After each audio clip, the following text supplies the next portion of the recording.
ప్రజాభ్యో యోగక్షేమ. అందరికీ నమస్కారం.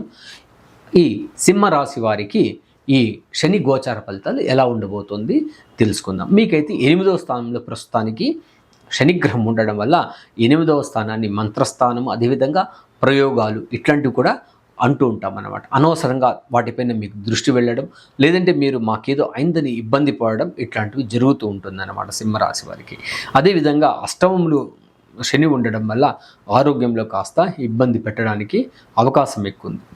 అది 8వ స్థానం రోగస్థానం కాబట్టి, ఆయుష్ స్థానం కాబట్టి కాస్త దాన్ని మీరు జాగ్రత్తగా యాక్టివిటీస్, తర్వాత అదేవిధంగా మనం తినే ఫుడ్ కానీ, మనం తినేటువంటి తినుబండారు ఆహార సేవనలో చాలా డిసిప్లిన్ అయితే మనకు అవసరమైతే ఉంటుందని తెలియజేస్తున్నాము. అదేవిధంగా ఫిబ్రవరి తర్వాత మీకు భాగ్యోదయం కలగబోతోంది. అంటే ఏంది, మీకు శనిగ్రహము 9వ ఇంట్లో రావడం వల్ల మీకు భాగ్యోదయం కలిగి ఇంట్లో మీకు శుభకార్యాలు జరగడానికి కానీ, అదేవిధంగా వృత్తి ఉద్యోగాల్లో మీకు అభివృద్ధి చెందడం కానీ, ఇన్ని రోజులు మీరు పడుతున్నటువంటి మనోవేదన కానీ, ఏదో ఒకటి ఆరోగ్య సమస్యల నుండి బయటపడడానికి కానీ ఫిబ్రవరి తర్వాత అయితే చాలా బాగుందని తెలియజేస్తున్నాం. అదేవిధంగా ఇంకా ఎక్కువ మంచి ఫలితాల కోసం మీకు అష్టమంలో ఉండడం వల్ల విశేషంగా శని దేవస్థానాలకు వెళ్ళడం, అక్కడ అర్చనలు చేయించడం, అదేవిధంగా అక్కడ దేవస్థానాల్లో సేవ చేయడం, అదేవిధంగా ఈ వృద్ధులకు సేవ చేయడం, వృద్ధాప్యంలో ఉన్నటువంటి వాళ్లకు కాస్త సేవ చేయడం,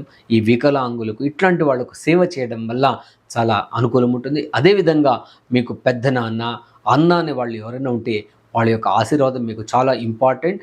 కుటుంబ సభ్యులతో మీరు చాలా అన్యోన్యంగా ఉండడం వల్ల మీకు ఆ శని యొక్క బాధలు తొలగి ఆరోగ్యంలో కూడా మంచి వృద్ధి చెంది ఫిబ్రవరి తర్వాత మంచి భాగ్యోదయం కలుగుతుందని తెలియజేస్తూ సర్వే జనా సుఖినో భవంతు, సన్మంగళాని.